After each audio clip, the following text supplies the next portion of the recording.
আজিৰ পৰা শ্ৰীকৃষ্ণৰ দৌল উৎসৱ বৰপেটাৰ পৰম্পৰা আৰ্হি তামোলপুৰতো হোলীৰ আনন্দ।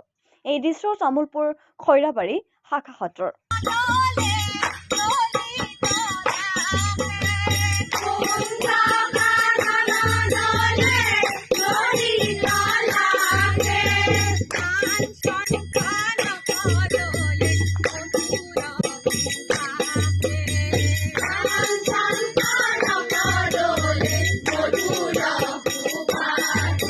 তিনিদিনীয়া কাৰ্যসূচীৰে ৪১তম খৈৰাবাৰী শাখা সত্ৰত আজিৰ পৰা আৰম্ভ হোৱা দৌল উৎসৱৰ প্ৰথম দিনাই এইদৰে হোলীৰ গীতেৰে মুখৰিত কৰিছে মহিলাসকলে।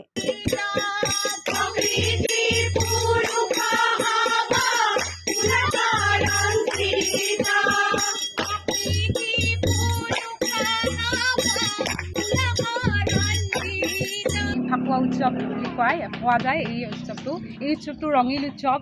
হাঁহি ধেমালিৰে আমি এই উৎসৱটো পালন কৰোঁ। ইয়াত আমি হোলী গীত পৰিৱেশন কৰিছোঁ। এইখন কুমাৰীকেইটা শাখা সত্ৰত আমি ইয়াত হোলী গীত প্ৰদৰ্শন কৰিছোঁ। আৰু দৌল উৎসৱটো তিনিদিনীয়া হ'ব। ইয়াত আমাৰ গোটেইখিনি পৰিৱেশন কৰা যাব। নাচৰ পৰা আদি কৰি গোটেই গুৰু বন্দনা, হোলী গীত, নাম কীৰ্তন প্ৰসংগ, গোটেইখিনি ৰঙৰ উৎসৱ। এই উৎসৱটো সকলোৱে আমি ৰঙৰ উৎসৱ বুলি পালন কৰোঁ।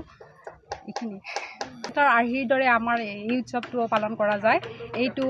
এইটোৰ কাৰণে সকলোৱে ৰাইজে ৰঙীল উৎসৱ যিহেতুকে হাঁহি ধেমালিৰে সকলোৱে এই উৎসৱটোৰ কাৰণে আশা কৰি থাকে।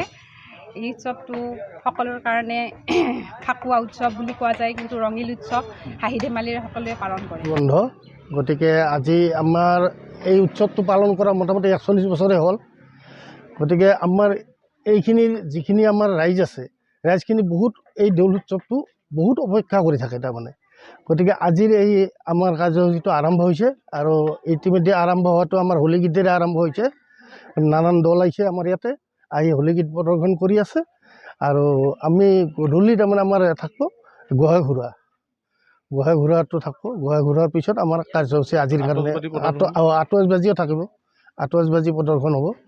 গতিকে আমাৰ পৰম্পৰা হিচাপে ধৰকচোন, আমাৰ যেনে কৰি বৰপেটাৰ আমাৰ পৰম্পৰা আৰ্হিতে আমাৰ চলি আছে দৌল উৎসৱটো। গতিকে ঠিক এনেধৰণে আমি পালন কৰি যাই আছোঁ। আমি হোলী গীত বহুদিন আগৰে পৰা আমি প্ৰচেষ্টা চলাই আছোঁ, যাতে আমাৰ হোলী গীত প্ৰদৰ্শনটোত কোনো খুটি নাটি মাৰি যাতে আমি হোলী গীতটো প্ৰদৰ্শন কৰিব পাৰোঁ, তাৰ বাবে প্ৰচেষ্টা চলি আছে আমাৰ।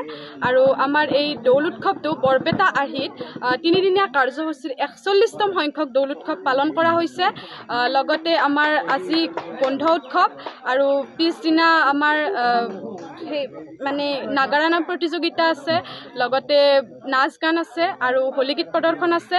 আৰু তাৰ পিছদিনা হেক্টা খুৱাব যাব, লগতে আমাৰ বাঁহ ভঙা প্ৰক্ৰিয়া আছে।